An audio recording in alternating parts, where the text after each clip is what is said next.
What's going on, guys? Welcome back to the channel and welcome back to another beautiful day in Texas. This video it's been a while, sorry, but we're going to talk about an important subject today, and that subject is going to be things you should do before getting a dog. Why is this such an important subject? Because people purchase dogs because they think it's cool, or they saw a dog on TV. They purchase a dog because they are alone, but they don't really have time for the dog. You know, they get dogs and they don't really take in consideration of what to do first, okay? So, that being said, this video is gonna cover all those things that you should do before getting a dog. Let's get started. First thing you should do is research. Research. All right, you're gonna research on dogs that fit your lifestyle, dogs that fit your criteria. If you're not sure how to do that, there are plenty of websites out there that give you a test to take that will tell you what dog breed fits best for you. And it gives you multiple options, not just one breed. So make sure you do the right research there. Now, we're gonna say that, boom, it tells you what dog fits that.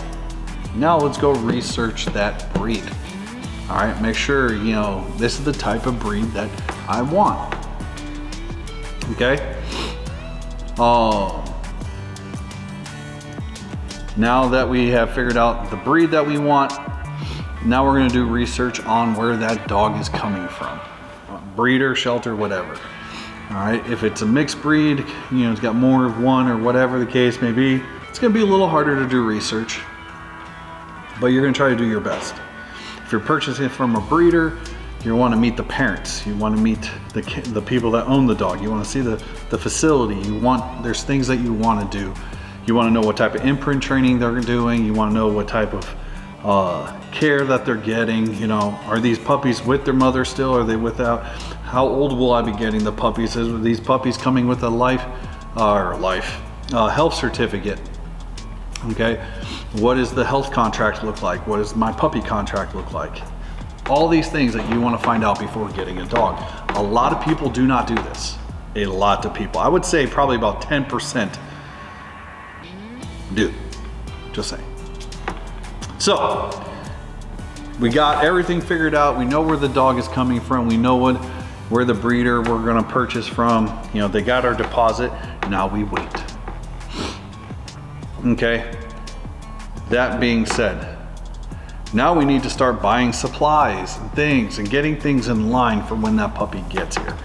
All right, I got a phone call from somebody, and it's the first time in a while since I had a puppy owner that hasn't gotten their puppy yet call me and say, I would love to talk to you about training and make sure that your training lines up with my goals.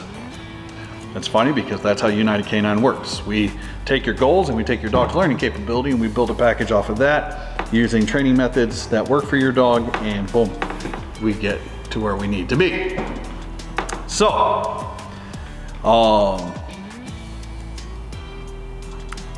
get everything lined up. So we're gonna get the dog lined up with a vet, we're gonna get the dog lined up with a trainer, we're going to get the dog lined up with dog supplies. So when that dog comes home, we are set. There's nothing else that we need to do except be with our puppy. All right, dog supplies should consist of knowing what food the dog is on, and make sure that you wanna keep that dog there or start rotating that dog, or so on and so forth. You want to make sure you know where you're going with that. Okay, dog supplies should be collar, leash, food bowls, dog food obviously. All right, some toys, rewards. Okay, if you noticed, I said collar and leash. It's very important.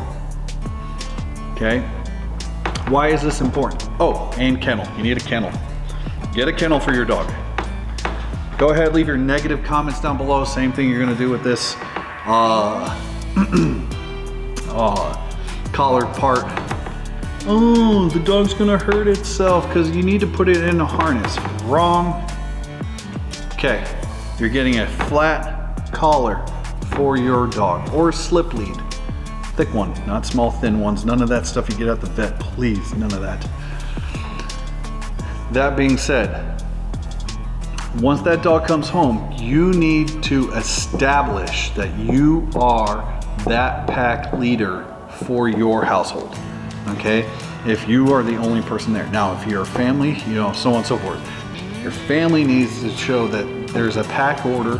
This is the pack order. Everybody must play their role, including your dog, okay? Oh, but my puppy's 8 weeks old. It's not gonna know. These dogs are born into a pack. They will follow pack rules. Look at wolves, look at coyotes, look at all the canine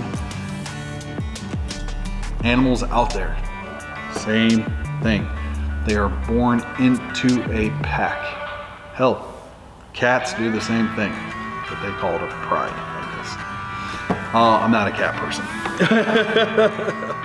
So, we have, when your puppy comes in, you need to start establishing your rules as a pack leader. We will be going outside at this time. Exercise will be at this time. You will eat at this time. You will play at this time. All right? Otherwise, you will be following me and doing what I ask you to. And if you are not there, you will be put up in a kennel until I'm ready to work with you again, okay? That being said, puppies need to go outside quite often, okay? For every month they are, you add 1. So if they're 6 months, 7, all right? If they're 2 months, 3, okay? So 2 months would be 3 hours. The dog should be able to hold it. Now, if your potty schedule and your food schedule is out of whack, then you're going to have issues. You also need to teach the dog that going outside is where we do business, not inside the den, AKA house, okay? So, it's very crucial that we keep puppies on this stage in life, okay? If you do that, when you start going into other puppy stages and your dog starts to be more mature and stuff, you're going to have less issues with your dog because your dog understands that you are the pack leader. Okay, I have many clients that come to me and they have multiple dogs, and then they go get another dog and they want to, oh, my little baby, coddle that little puppy, oh, she's a good baby, you know, so on and so forth. All right. They want to coddle their dogs. They want to treat it like it's children. Stop doing that. I am so sorry, by the way. I have that mic over there probably just echoes and I'm in a new training area. So I do apologize for loud bangs in this video. I will do my best. Stop coddling your dog. All right? I'm not saying you can't pet your dog. I'm not saying that you can't spend time with your dog. All right, your dog can't, you know, your dog can be your best friend, but I heard somebody put it this way, okay? And ever since I heard it this way, I've constantly have to use it now. So we're gonna use it right here. If you're sitting on your couch, spending time with your puppy or dog or whatever the case may be, and you have them sitting on your lap and you're just sitting there, right? Rewarding. Remember, touch is a reward, okay? It doesn't matter. This is a reward. This is what the dog understands as reward, okay? So if you're sitting there constantly petting this dog, you are now rewarding this dog and it hasn't done anything to get it. You're now telling the dog that he's in charge, or she, okay? That petting turns into like crack, okay? This coddling, all right? Now you have another dog in the house. You've been doing this so long, that other dog comes, this dog here that you're coddling starts to bark, starts to growl, starts to do things. Why? Because it's protecting its crack, okay? You're having a hard time understanding me, crack, like crack cocaine, you know, stuff like that, crack, all right? Like people that do crack, all right, they get a little crazy because they want to protect the crack, okay? So, same concept. If your dog, right, is sitting here constantly, you're basically giving it crack. It has not earned its reward, but you're giving it to him. So don't do that. All right. Now, make the dog come, make the dog sit, reward. If you want the dog to be on furniture, call the dog up. All right. Reward. Right? The dog just earned its reward, but don't sit there and just keep coddling the dog. Reward, get your pets in, good. Tell the dog to stay or do whatever your command you want that dog to do. Stay, place, whatever, boom. Good place, good down, good whatever you're telling the dog to do, all right? Now the dog is earning, it's working for its reward. Simple. But these are easy things that you could do with a puppy, all right, to ensure that your household stays sane instead of insane, all right? Because yes, you might go out and get a puppy from a breeder, but then you don't do the correct steps, you don't do the proper steps, you don't do whatever, you come talk to a trainer, you have now made yourself a basket case. By the time you get to the trainer, the dog is so, right, that you end up dumping the dog, or you take the dog to the shelter, or you do, you know, give it to a foster, whatever, you get rid of the dog. And it's not the dog's fault. You didn't take the proper steps as a dog owner to make sure that your dog was set up for success. And that is what is very important, is to make sure that we're set up for success. That is basically it in a nutshell. Very easy, very short kind of video, I think. I don't know how long this video is going, but now you know what you need to do as a dog owner.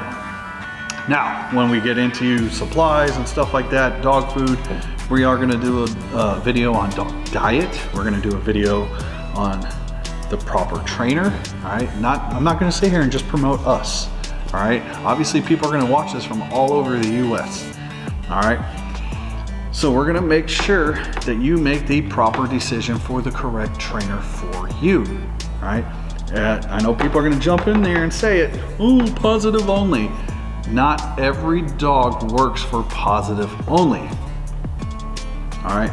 Positive only can sometimes turn into crack because people don't know when to stop.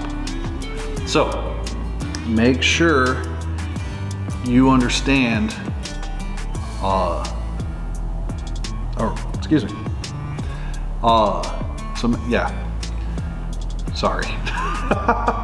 so make sure you do the, you know, proper research, proper everything when it comes to training.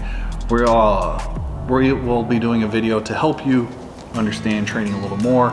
We're going to talk about, I want to do a video on marker training, the benefits of marker training, understanding marker training, understanding how dogs learn. We're going to do a bunch of videos. So thank you for watching this video, and I will see you guys next time.